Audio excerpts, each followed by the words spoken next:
Hello दोस्तों, मेरा नाम है राहुल और आप सुन रहे हैं हॉन्टिंग पॉडकास्ट। एक ऐसी जगह जहां सिर्फ कहानियां नहीं सुनाई जाती बल्कि उन्हें महसूस किया जाता है।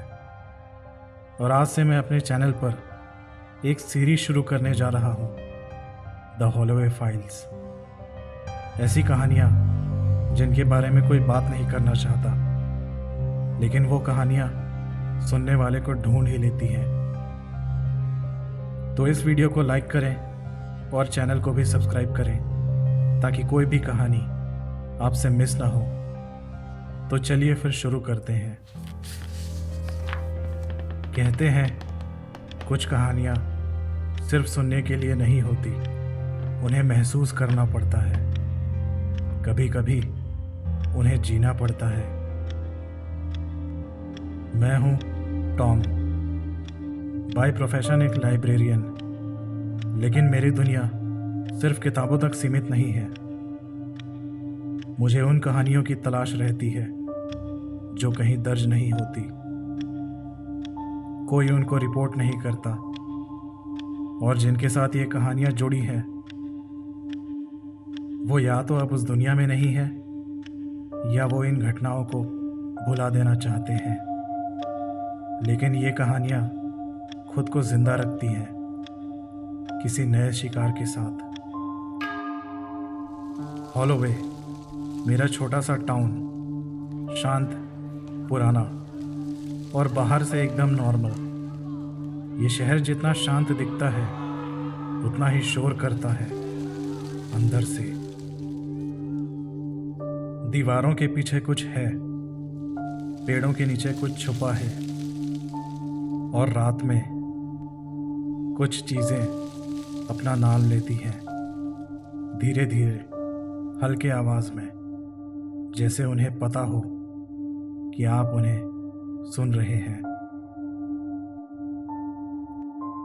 मैंने इन घटनाओं को सालों तक इकट्ठा किया है, कहीं पुराने चर्च के तहखाने से, तो कहीं उस घर से जहां पिछले 40 सालों से कोई किराएदार एक हफ्ते से ज़्यादा टिक नहीं पाया। मैंने उन्हें एक जगह रखा है, एक लाइब्रेरी में, जो आम लोगों के लिए नहीं है, और मैं इसे कहता हूँ द हॉलोवे फाइल्स।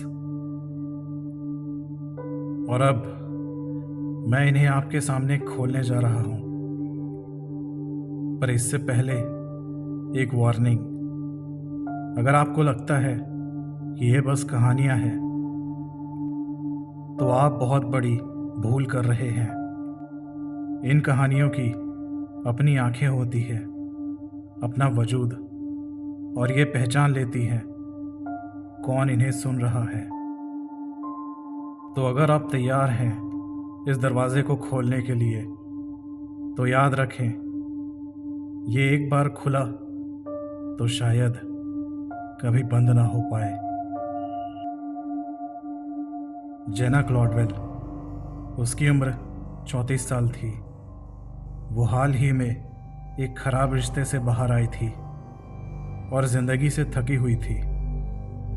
ऐसी थकान जो धीरे धीरे ये भुला देती है कि तुम पहले कौन थे।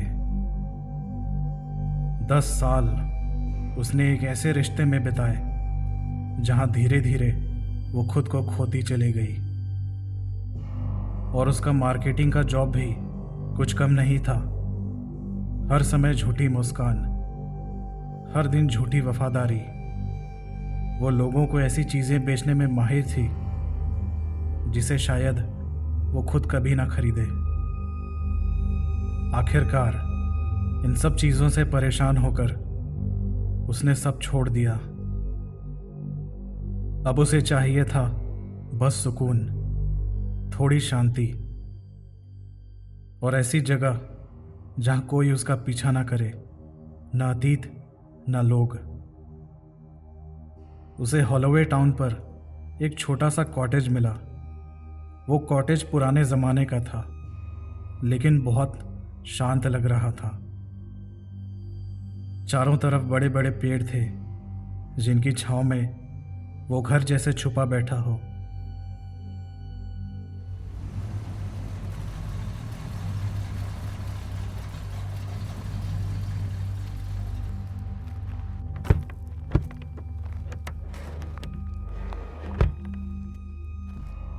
जैसे ही जना वहां पहुंची और कार से बाहर निकली, वहां की हवा ने हल्के से उसके चेहरे को छुआ और उसे ऐसा महसूस हुआ जैसा किसी ने बहुत प्यार से कहा हो, थक गई हो ना, आओ अब आराम करो। उस पल सब कुछ शांत था, जैसे दुनिया ने कुछ देर के लिए सांसें रोक ली हो, सिर्फ उसके लिए। जना उस पल में खोई हुई थी।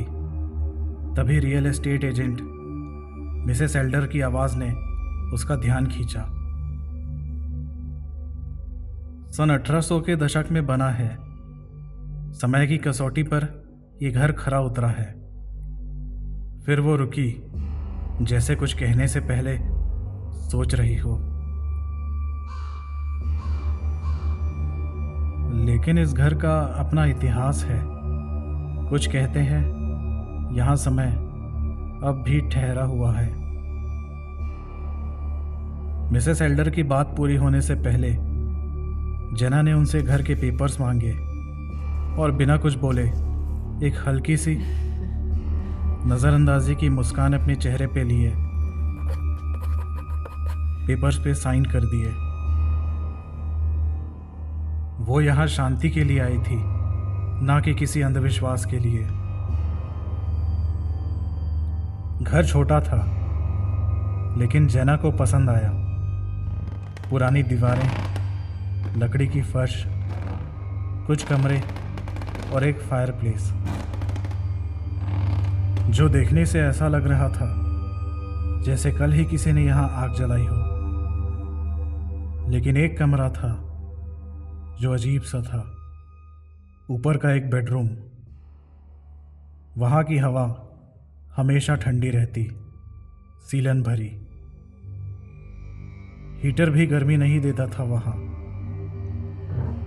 उस कमरे में एक खिड़की थी जो पुरानी थी और उसकी लकड़ी फूली हुई थी और वो कभी बंद नहीं रहती थी।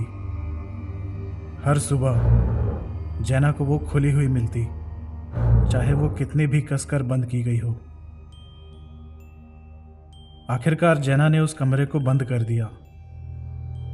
2 दिन सब कुछ नॉर्मल रहा, लेकिन तीसरी रात को जना की नींद अचानक टूटी।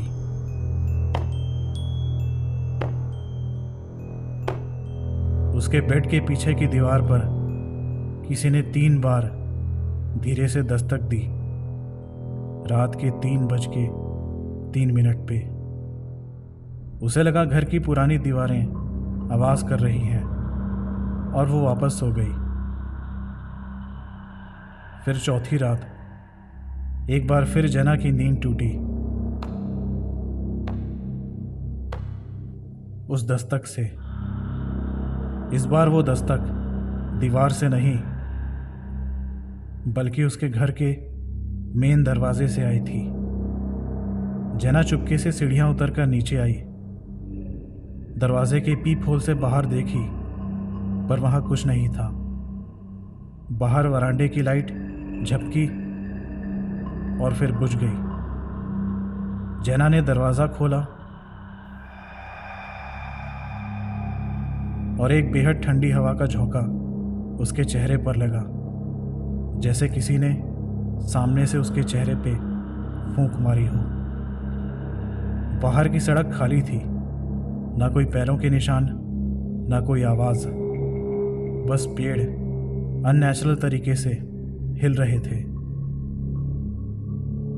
अगली सुबह जना राशन का सामान लेने और थोड़ा आसपास के लोगों से मिलने ब्रे हॉलो नाम की जगह पे गई।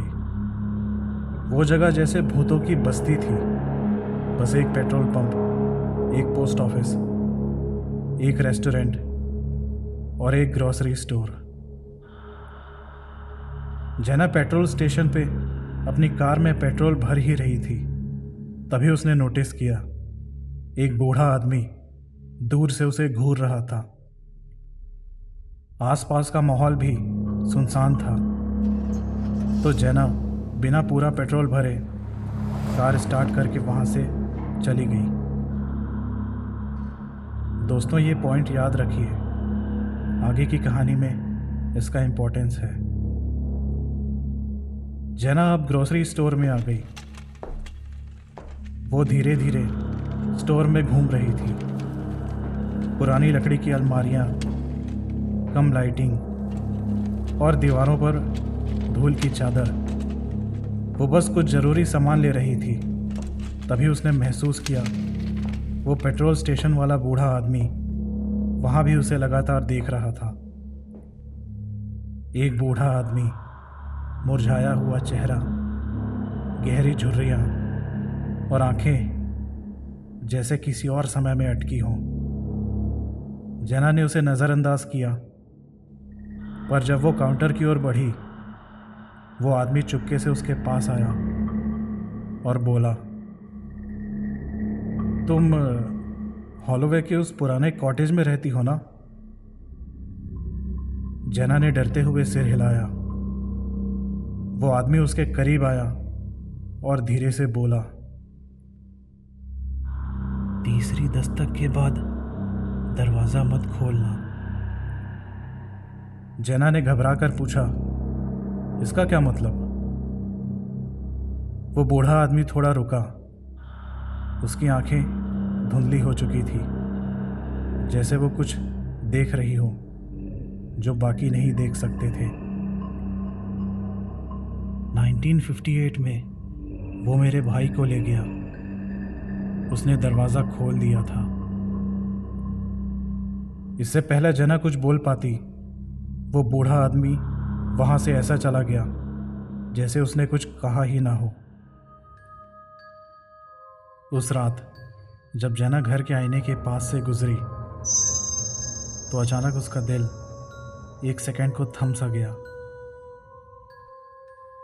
आईने में उसका रिफ्लेक्शन वहीं रुका था, जबकि वो खुद एक कदम आगे बढ़ चुकी थी। वो वापस आईने की ओर मुड़ी, पर सब नॉर्मल था। शायद मैं थकी हुई हूं, उसने खुद से कहा।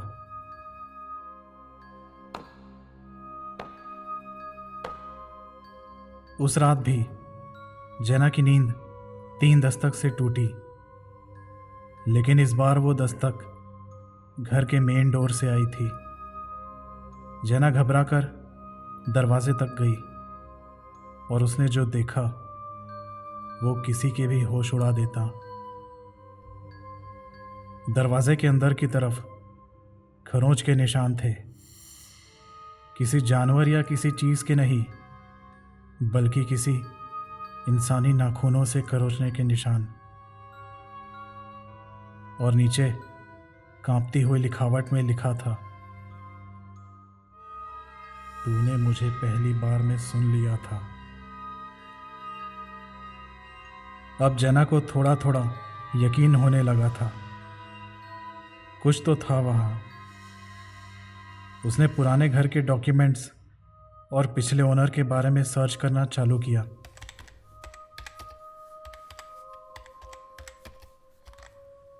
सिटी ऑफिस के वेबसाइट पे भी कुछ खास जानकारी नहीं थी। उसने घर में ही तलाश शुरू की। कमरों की तलाश करते हुए वो घर के एटिक तक पहुंची और वहां लकड़ी के फर्श के नीचे उसे मिला एक पुराना बक्सा। उसमें थी एक चमड़े की डायरी। उसे उठाकर जेना ने पन्ने पलटने शुरू किए और पहले पन्ने पर लिखा था, जो भी यहाँ अगला रहेगा मुझे माफ़ करना। मुझे लगा मैं उसे रोक लूँगा, लेकिन वो आती है रात के 3:03 पे। हमेशा 3 बार दस्तक होती है, पर दरवाज़ा मत खोलना, चाहे तुम कुछ भी सुनो। Martin averse, 1952। उस रात जना ने नींद से बचने की पूरी कोशिश की। हर खिड़की, हर दरवाजे बंद कर दिए और ज़मीन पर नमक की लकीरें खींच दी और हर कमरे में मोमबत्तियां जला दी और उस डायरी को सीने से लगाकर रखी जैसे वो कोई तावीज़ हो। फिर उस रात घड़ी में 3:03 और पूरा सन्नाटा। और फिर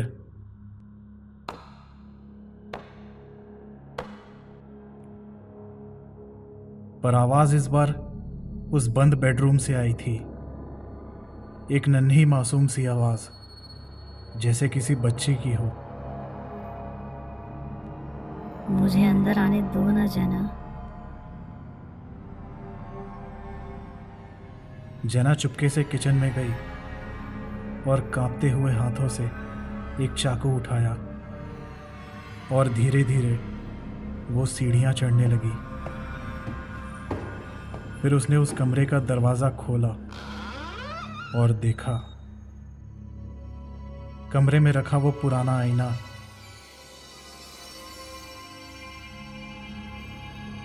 और उसमें दिखी जना को खुद की परछाई,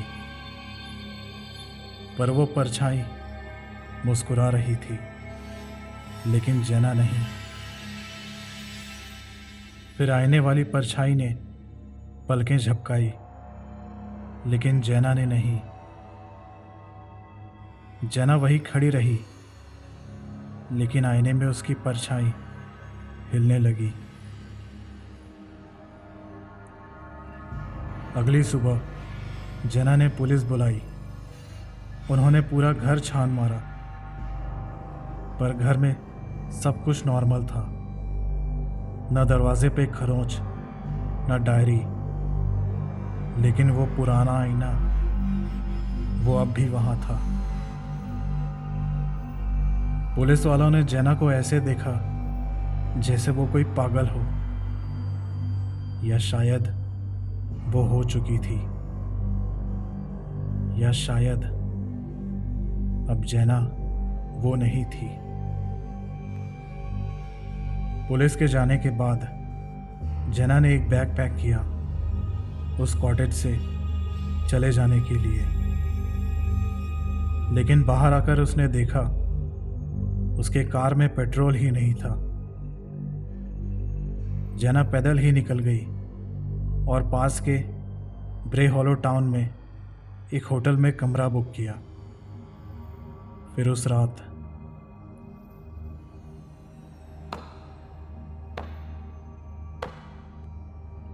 होटल के दरवाजे पे 3 दस्तक हुई, रात के 3:03 पे।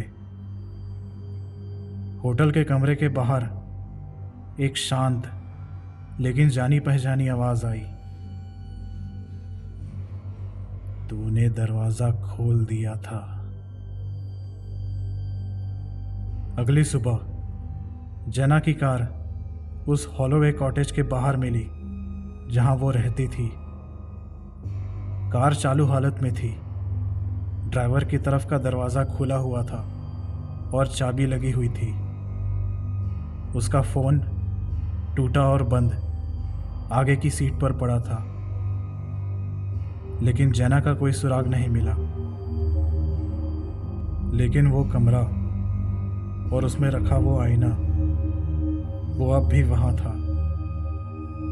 और उसे पता है किसने 3 दस्तक सुनी है। आज भी उस कमरे में रखा वो आईना कुछ कहता है। अब उसमें 2 जना दिखती है, एक जो मुस्कुराती है और दूसरी बस देखती रहती है डर से और रोती रहती है। दोस्तों, ये थी द हॉलोवे फाइल्स की पहली फाइल, लेकिन कहानी अभी पूरी नहीं हुई है। अगर आपने ध्यान दिया होगा तो कुछ दस्तकें आपकी तरफ भी बढ़ रही है। क्या आपकी भी नींद कभी किसी आहट से रात के 3:03 पर खुली है? आपके कमरे में आईना है ना? आज रात ज़रा देखिए, क्या उसमें वही दिखता है जो आप देखना चाहते हैं, या फिर? और याद रखिए, तीसरी दस्तक के बाद दरवाज़ा मत खोलना। मैं हूँ टॉम, हॉलोवे की लाइब्रेरी से, और आप सुन रहे थे द हॉलोवे फाइल्स। अगली कहानी जल्द ही दस्तक देगी। तब तक चैनल को सब्सक्राइब करें और कभी भी अकेले मत सुनिए।